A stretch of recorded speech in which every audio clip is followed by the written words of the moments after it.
We felt this game, we felt the second half of the previous game versus Murray State might have been our best performance since we've been here. I thought we played complementary football. The offense held the ball for right around 12 minutes in the second quarter. I thought our defense was outstanding. We still had some sputtered with some drives and some no talent issues in regards to we had some penalties and a couple times where we snapped the ball too early, a couple self-inflicted wounds.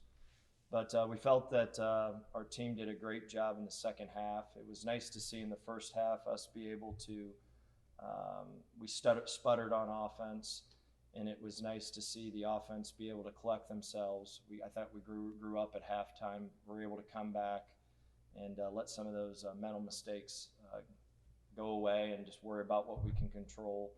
And I thought that was really nice to see by the offense. It's really nice to see our defense. I think our defense is really playing well right now.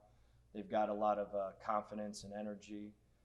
It's fun to watch some of those guys that 2 years ago that were in god-awful shape, that wouldn't practice, wouldn't do anything, with such different mentality, such different energy.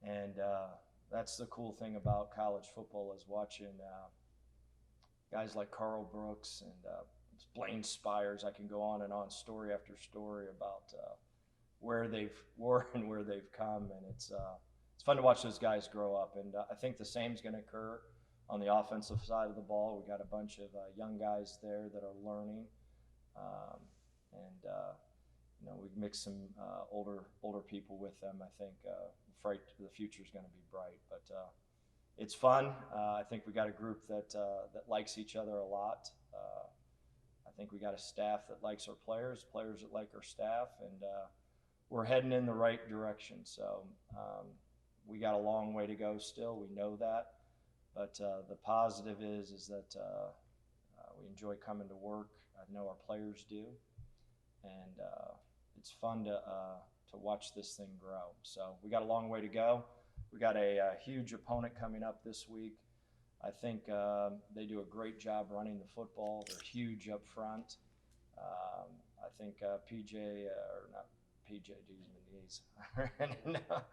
But I think they've done a great job on defense too, in terms of building this defense. I mean, unbelievable. They're big up front.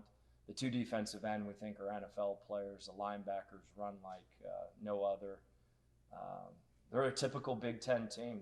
They're built to stop the run, and they're built to run the football, and that's what you see on tape. So they've done a really good job recruiting, and that program is on the up and coming, no question about it.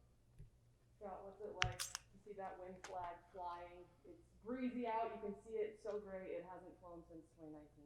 Yeah, it's kind of nice, but we tell our team we've got a 24-hour rule, and 2 weeks ago, that was a long 24 hours. And, our team needs to learn how to deal with a little bit of success. We've dealt with adversity and we've dealt with failure a ton. But now it's time to learn a little bit of what it takes when you have a little success. I think our team realizes after we showed the tape how good we could be.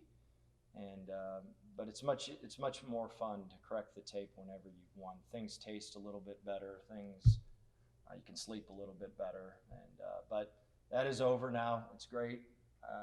It's great to see the flag and all that other stuff. But we're off to Minnesota, and we're off to having a good week, and then most importantly, improving. That's our main objective.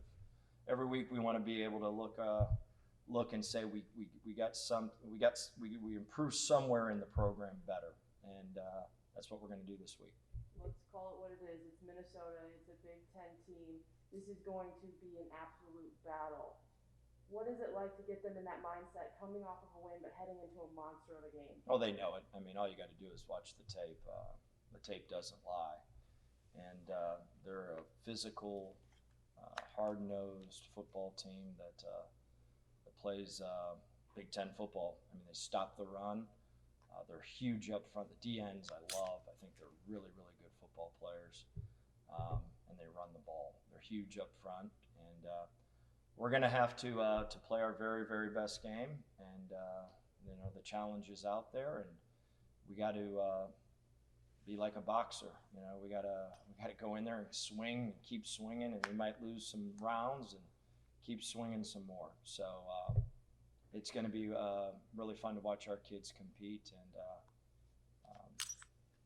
I've been to a lot of stadiums, but I haven't been to Minnesota's stadiums because we used to go play in that old dome. So I'm excited to get to see that new stadium too. Facing an opponent like Minnesota, what does that do for the growth of this team? It's good.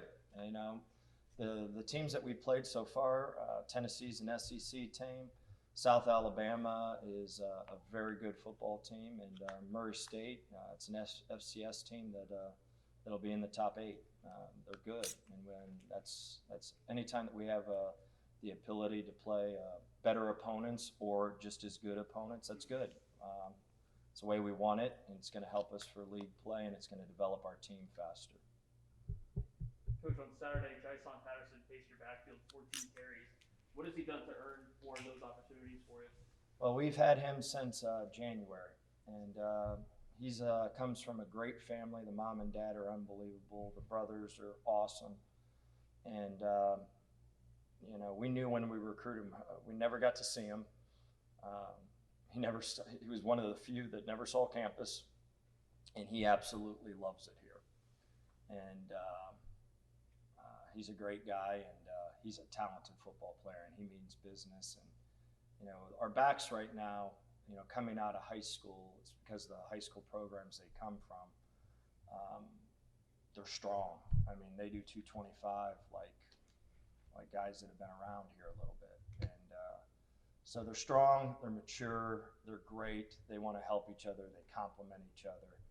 And we think with time, that backfield with all 4 of those guys and the additions that we're bringing in, we're gonna have some backs for sure.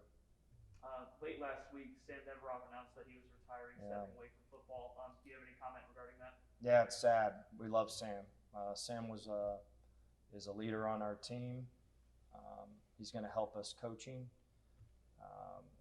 We got put in a spot where we had to make a decision, football or afterlife. And obviously, we're never going to put someone in position that could affect their afterlife. And football is going to end for all of us. It does end for all of us, and unfortunately, it ended a little too early for him. But he's been mentally prepared for it for a while. I think the reality of someone actually truly saying it to him kind of hit home. But he's got a lot of people that love him. He's got our staff that loves him. He's a part of the coaching staff now. Talk about the running backs, Coach. I mean, you talk a lot about how important getting the running game up and running for its long-term success of this program.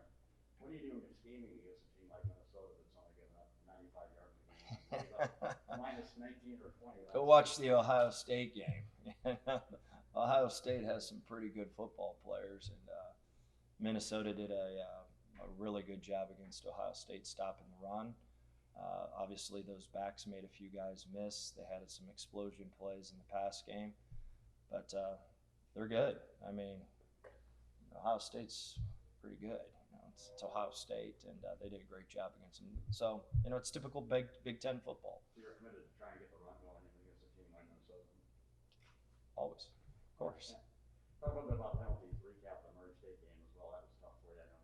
It's been a typical young football team in terms of penalties. The older they get, the more they'll understand that it's hard to make up 90, 80, 100 yards in penalties. It's not even, they're just trying to make sure they go left, right out there right now. But as they get older and mature, that's discipline, that's focus, that's experience. The penalties will slowly but surely disappear.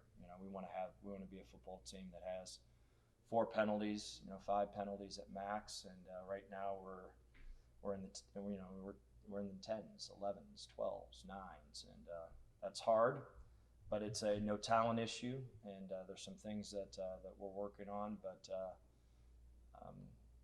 not to make excuses, it's a little bit expected right now. Those linemen get a little anxious, and when they see those big guys across from them for the first time, and they stem the front, and the next thing you know, it's a different front. And so, but the one that was disheartening, because I coached the guy, and was the long touchdown off the naked. We take great pride at the quarterback position to make sure that everyone was set, and we didn't see that the wide receiver was still moving, so that's my responsibility, and so I need to coach a little better, and I did this week. So.